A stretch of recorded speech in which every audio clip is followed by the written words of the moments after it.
శ్రీమాత్రే నమః. సద్గురు జ్యోతిషాలయం 2025 మే నెల రాశి ఫలితాలని మనం తెలుసుకోబోతున్నాం.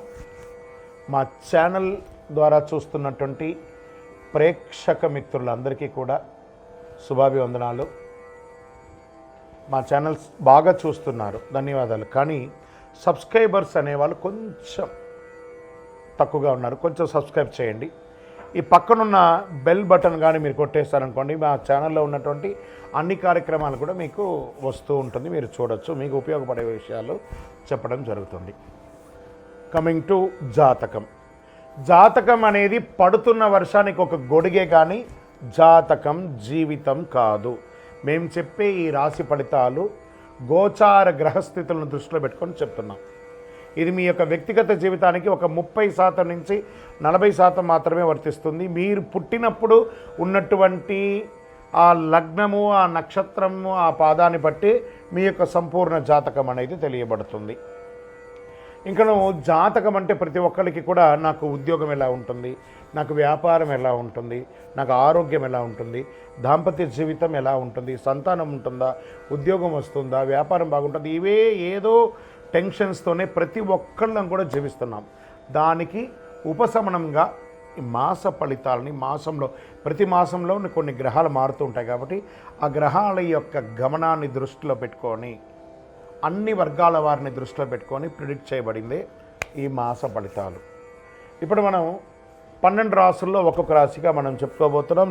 జాతకం ఎవరైనా మీ పరిసర ప్రాంతాల్లో ఉన్నటువంటి సద్గురువుల్ని సంప్రదించి జాతకం తెలుసుకోండి. లేదా మా ద్వారా తెలుసుకోవాలనుకుంటే 21 వయసు లోపు ఉన్న వాళ్ళు అడగకూడదు. ఎందుకంటే మీరు విద్య చదువుకుంటున్నటువంటి వారు కాబట్టి మీరు ఖచ్చితంగా మీ యొక్క వ్యక్తిగతమైనటువంటి జీవితంలో 21 సంవత్సరాల వరకు జాతకం అడగకండి. 60 సంవత్సరాలు దాటిన వారు మీరు అన్నీ అనుభవించుంటారు, మంచి చెడు అన్నీ చూసుంటారు కాబట్టి మీకు జాతకంతో పని లేదు. అడగడానికి కూడా ఇల్లీగల్ అఫైర్స్కి సంబంధించింది ఏది అడగకూడదు. నాకు అప్పులు బాగా ఉన్నాయి, జాతకం చెప్పనంటే ఎవరు చెప్పరండి. మీ అప్పులు తీసుకున్న చోట ఖచ్చితంగా కష్టపడి ఇవ్వండి, అదొకటే జాతకానికి ఉన్నది. జ్యోతిషాస్త్రీత్యా ద్వాదశ రాశుల్లో 3వ రాశి అయినటువంటి మిథున రాశి మిత్రులారా, మీరు మృగశిరా నక్షత్రం 3, 4 పాదములు, ఆరుద్ర నక్షత్రం 1, 2, 3, 4 పాదములు, పునర్వసు నక్షత్రం 1, 2, 3 పాదాలకు జన్మించిన మీరు మిథున రాశి వారిగా పరిగణించబడుతున్నారు. ఈ మే నెల 2025 మీకు ఎలా ఉన్నాయి, శుభాశుభ ఫలితాలు ఎలా ఉన్నాయి అంటే మిశ్రమంగా చెప్పడం జరుగుతుంది. శాసించే బృహస్పతి గ్రహం తన స్థానాన్ని మారుచుకున్నారు.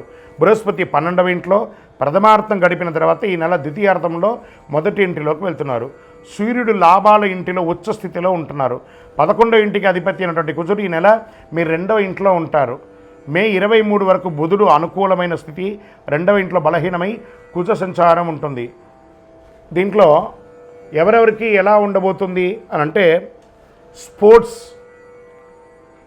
అథ్లెటిక్స్ వాళ్ళంతా ఉంటారు చూసారా, వాళ్ళకి చాలా అదృష్టమైనటువంటి నెల అని చెప్పచ్చండి.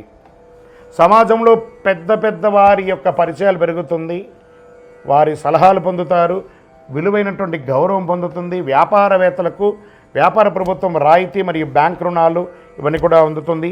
అమ్మకం మరియు లాభం వారి నైపుణ్యం ద్వారా పెంచుకోవచ్చు. ఉద్యోగుల నుండి మంచి ఉద్యోగుల నుండి మంచి సహకారం లభిస్తుంది. పై అధికారుల ప్రశంసలు పొందుతారు. స్నేహితులు సహాయపడతారు. కుటుంబ అవసరాలు నెరవేరుతాయి. బంగారము మరియు విలువైనటువంటి వస్తువులు, ఎలక్ట్రానిక్ గూడ్స్ కూడా కొనే అవకాశాలు ఉన్నాయి. మాస ద్వితీయంలో ఇవన్నీ కూడా మిశ్రమంగా మారుతుంది.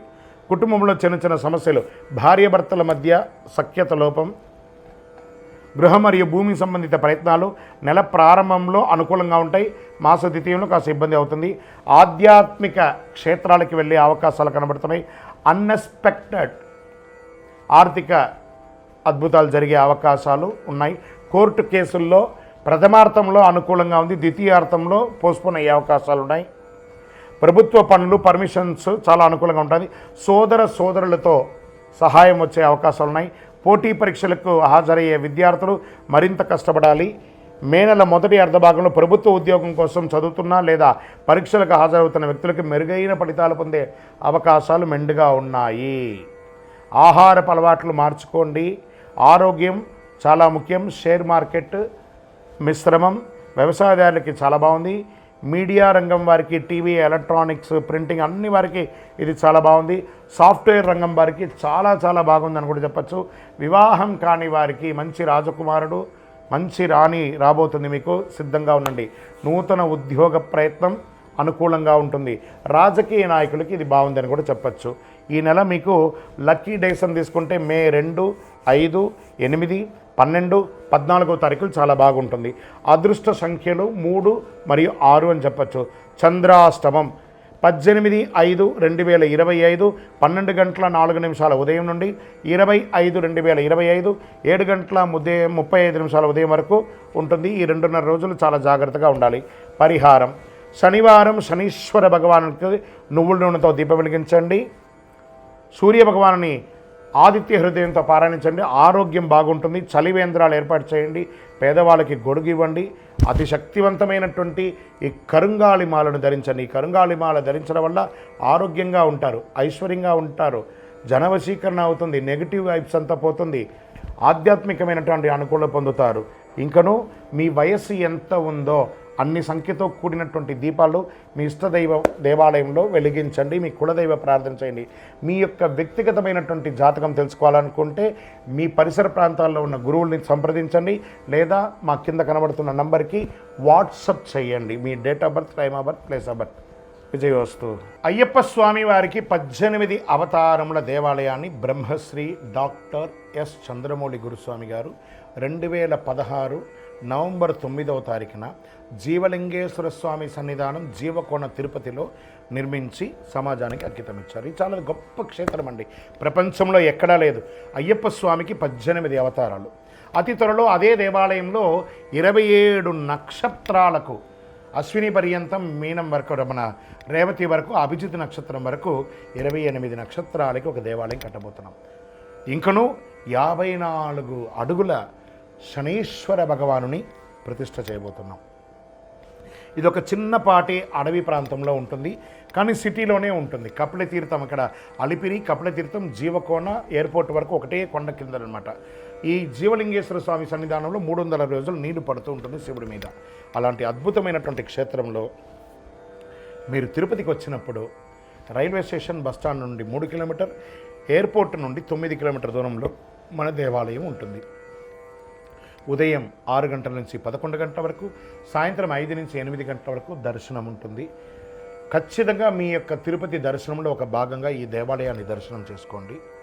బ్రహ్మశ్రీ డాక్టర్ చంద్రమౌళి గురుస్వామి గారి యొక్క ప్రయత్నంలో మీరు కూడా వచ్చి దర్శనం చేసి అనుభూతి పొంది అనుగ్రహం పొందండి.